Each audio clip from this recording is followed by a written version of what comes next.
ব্যক্তিত্ব মামুনুর রশিদ বলেছেন, ভিউ বাণিজ্য এসে আমাদের যে সর্বনাশটা হয়েছে আমাদের শিল্পে, সেই সর্বনাশের কাঁধে আজকে আমরা বসে আছি।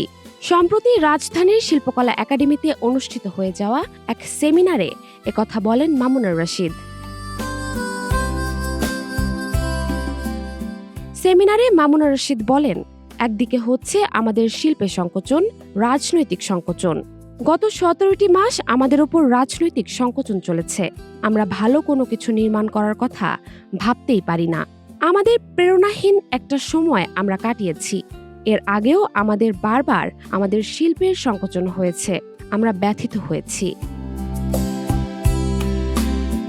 মামুনুর রশিদের ভাষ্য, একটি গণতান্ত্রিক বিকাশ হলে যেটা হয়, আমাদের পাশের দেশ ভারতবর্ষ বা আমরা আরও যদি উন্নত বিশ্বের কথা ভাবি, সেখানে শিল্পীরা নিজেদের প্রকাশ করতে পারেন, অসংকোচে প্রকাশ করতে পারেন।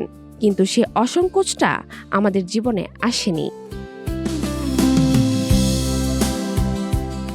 জাহারা জেবিন তন্নি, নাগরিক প্রতিদিন।